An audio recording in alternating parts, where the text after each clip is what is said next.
नमस्कार। आज हम एक ऐसी संस्था की गहराई में जा रहे हैं जिसने सिर्फ 43 सालों में, आप सोचिए, 180 से ज्यादा देशों में अपनी पहचान बना ली है। Art of living. हाँ, और इसके लिए हमने सीए राहुल मलोडिया का जो यूट्यूब वीडियो है उसे देखा है। बिल्कुल।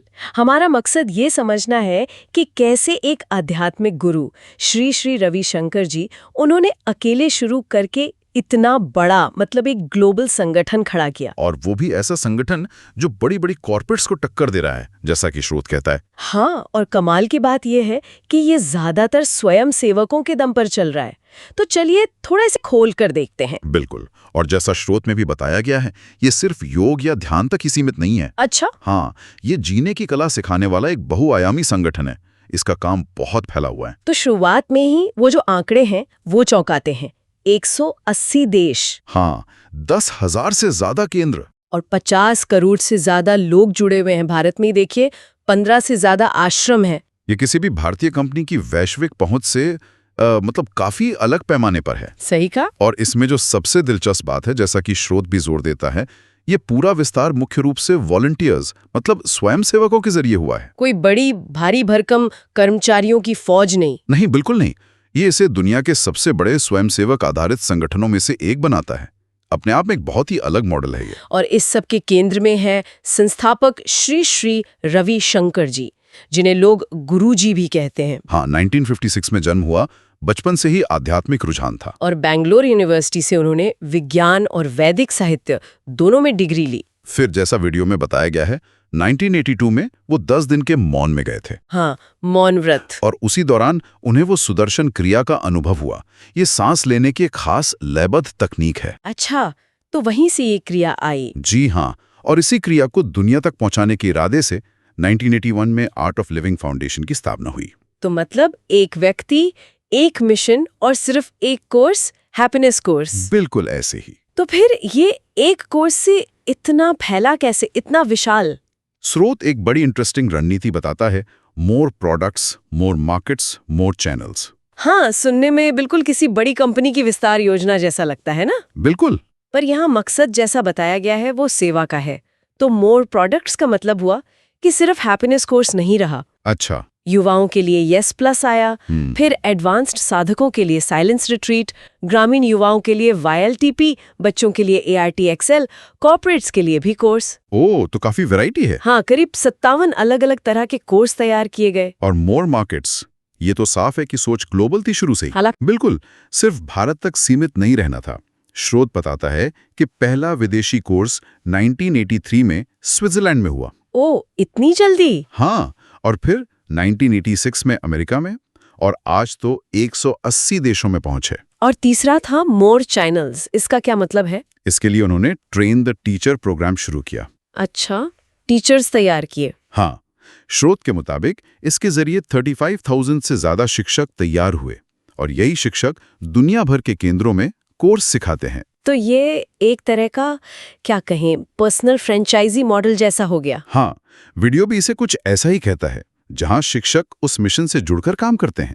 और ये बात वाकई ध्यान देने वाली है कि ज्यादातर शिक्षक, कार्यकर्ता सब स्वयं सेवक हैं। जी हाँ, स्रोत बैंगलोर आश्रम का उदाहरण भी देता है। वहां जो सेवक हैं वो सुबह क्रिया करते हैं, दिन में अपना काम और शाम को सत्संग। मतलब पैसे से ज्यादा सेवा भाव पर जोर है। बिल्कुल। और स्रोत कहता है कि इसी सेवा भाव से काम की क्वालिटी और जो समर्पण है वो ऊंचा रहता है। तो फिर इनकी मार्केटिंग कैसे होती है? सबसे बड़ा जरिया है वर्ड ऑफ माउथ। लोग खुद अनुभव करते हैं सुदर्शन क्रिया के फायदे और फिर दूसरों को बताते हैं। अच्छा, ये सबसे असरदार होता है वैसे। हाँ, हालांकि सोशल मीडिया पर भी इनकी अच्छी खासी मौजूदगी है। करीब 1.5 करोड़ फॉलोअर्स बताए गए हैं। लेकिन एक सवाल मन में आता है, इतना बड़ा संगठन ये आर्थिक रूप से कैसे चलता है? पैसा कहाँ से आता है? अच्छा सवाल है। स्रोत बताता है कि आय का मुख्य जरिया तो पेड कोर्सेज ही हैं। अच्छा। और साथ ही उनका एक ब्रांड भी है, श्री श्री तत्व। उसके तहत आयुर्वेदिक और FMCG प्रोडक्ट्स की रेंज है। ओ हाँ, मैंने देखे हैं वो प्रोडक्ट्स। दान भी मिलता है, पर निर्भरता मुख्य रूप से कोर्सेज और प्रोडक्ट्स पर ही है। स्रोत इसे एक सेल्फ सस्टेनेबल मॉडल कहता है, मतलब आत्मनिर्भर। और यहाँ आकर बात और भी दिलचस्प हो जाती है। ये पैसा जाता कहाँ है, खर्च कहाँ होता है? पैमाने पर समाज सेवा के कामों में वापस लगाया जाता है। समाज सेवा किस तरह की? कई बड़ी परियोजनाएं हैं। जैसे स्रोत बताता है 1262 मुफ्त स्कूल चल रहे हैं। मुफ्त स्कूल? हाँ, जिनमें 1 लाख से ज्यादा बच्चे पढ़ते हैं, ज्यादातर ग्रामीण और आदिवासी इलाकों के। वाह! फिर पर्यावरण के क्षेत्र में काम है। 70 से ज्यादा नदियों को पुनर्जीवित करने का दावा है। 70 नदियां? ये तो बहुत बड़ा काम है। हाँ, 8 करोड़ से ज्यादा पेड़ लगाना और करीब 22 लाख किसानों को प्राकृतिक खेती का प्रशिक्षण देना। कमाल है। इतना ही नहीं, जेल सुधार कार्यक्रम भी हैं। 65 देशों में 8 लाख से ज्यादा कैदियों तक पहुंचे हैं ये। और वो शांति वाले काम? हाँ, युद्ध और संघर्ष वाले इलाकों में भी, जैसे इराक, जॉर्डन, कोलंबिया की शांति प्रक्रिया में भूमिका। और भारत में भी उल्फा और मणिपुर के उग्रवादियों को मुख्य धारा में लाने की कोशिशें। ये सब बहुत बड़े पैमाने पर हो रहा है। बिल्कुल। और स्रोत गुरुजी के बारे में ने कुछ व्यक्तिगत बातें बताता है जो उनके समर्पण को दिखाती हैं। जैसे कि वो दिन में सिर्फ 3-4 घंटे ही सोते हैं। बस? हाँ, और साल में 40 से ज्यादा देशों की यात्रा करते हैं। सोचिए जरा। और उनको व्यक्तिगत स्तर पर भी काफी मान्यता मिली है ना? जी हाँ, अमेरिका और कनाडा के 29 शहरों में उनके नाम पर श्री श्री रविशंकर दिवस मनाया जाता है। अच्छा। 7 भाषाएं जानते हैं, 26 मानद डॉक्टरेट मिले हैं, 4 देशों से सर्वोच्च नागरिक सम्मान और भारत सरकार से पद्म विभूषण भी। तो इस पूरी बातचीत से, इस पड़ताल से हमने देखा कि कैसे आध्यात्मिकता, सेवा का भाव और एक बहुत ही व्यवस्थित स्वयं सेवक आधारित ढांचा, हाँ बिल्कुल, इसके जरिए आर्ट ऑफ लिविंग ने दुनिया भर में अपनी एक अलग पहचान बनाई है। ये जो पारंपरिक लाभ कमाने वाले मॉडल हैं, उनसे काफी अलग है। बिल्कुल अलग।